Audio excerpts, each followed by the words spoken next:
मणिपुर एक ऐसा राज्य जो पिछले 2 साल से हिंसा की आग में झुलस रहा है। सैकड़ों लोगों की जान जा चुकी है, हजारों बेघर हो चुके हैं और हालात ये हैं कि खुद मुख्यमंत्री एन बीरेन सिंह को अपना पद छोड़ना पड़ा।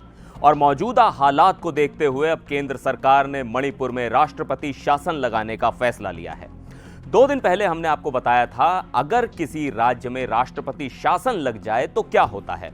तो चलिए एक बार फिर विस्तार से समझते हैं क्या है राष्ट्रपति शासन और ये कब लागू होता है। भारत का संविधान हर राज्य को अपनी सरकार चलाने की स्वायत्ता देता है, लेकिन अगर कोई राज्य सरकार संविधान के अनुरूप काम नहीं करती तो केंद्र सरकार को यह अधिकार होता है कि वो वहां राष्ट्रपति शासन लागू कर सके। इसे अनुच्छेद 356 के तहत लागू किया जाता है।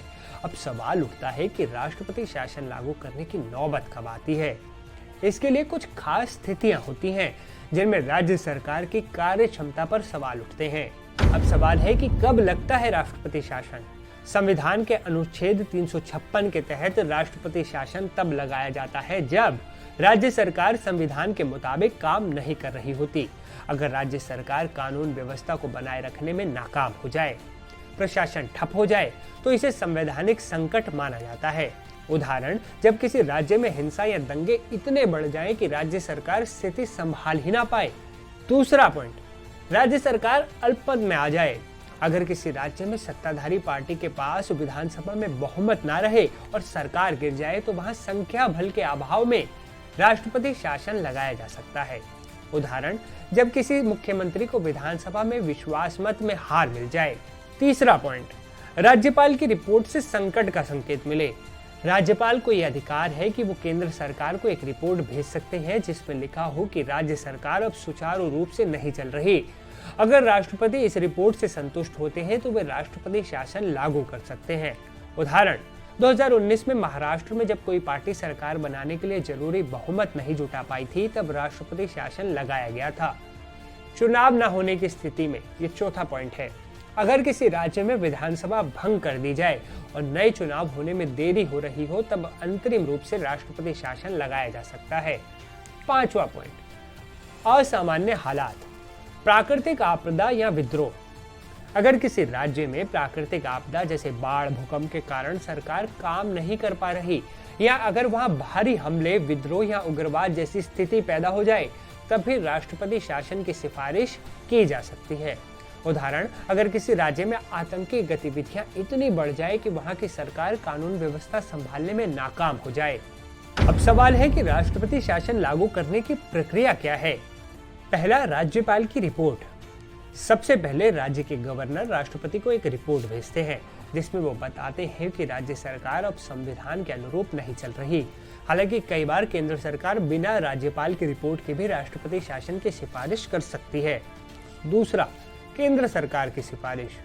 केंद्र सरकार राष्ट्रपति को अनुच्छेद 356 के तहत राष्ट्रपति शासन लगाने की सलाह देती है। तीसरा, राष्ट्रपति की मंजूरी। अगर राष्ट्रपति सिफारिश को स्वीकार कर लेते हैं तो वो राज्य सरकार को बर्खास्त कर देते हैं और राज्य की सत्ता केंद्र सरकार के अधीन आ जाती है। संसद की मंजूरी जरूरी। राष्ट्रपति शासन लागू होने के बाद इस फैसले को 2 महीने के अंदर संसद यानी लोकसभा और राज्यसभा से मंजूरी लेनी पड़ती है। अगर संसद इस फैसले को मंजूरी दे देती है तो राष्ट्रपति शासन 6 महीने तक जारी रह सकता है। इसे अधिकतम 3 साल तक बढ़ाया जा सकता है, लेकिन इसके लिए हर 6 महीने में संसद की मंजूरी जरूरी होती है। राष्ट्रपति शासन में क्या बदलाव आते हैं, ये भी एक सवाल है।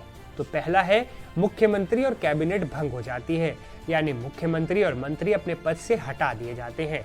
दूसरा, राज्यपाल पूरी सत्ता अपने हाथ में ले लेते हैं, लेकिन वे सीधे नहीं चलाते बल्कि केंद्र सरकार के निर्देशों पर काम करते हैं। तीसरा, राज्य की विधानसभा या तो निलंबित हो जाती है या फिर पूरी तरह से भंग कर दी जाती है। चौथा, केंद्र सरकार राज्य को सीधे अपने कंट्रोल में ले लेती है। पांचवा, राज्य के लिए संसद कानून बनाती है। छठा, अगर संसद सत्र में नहीं है तो राष्ट्रपति खुद ऑर्डिनेंस जारी कर सकते हैं। सातवां, कानून व्यवस्था पर कड़ा एक्शन। क्योंकि हालात पहले से ही खराब हैं।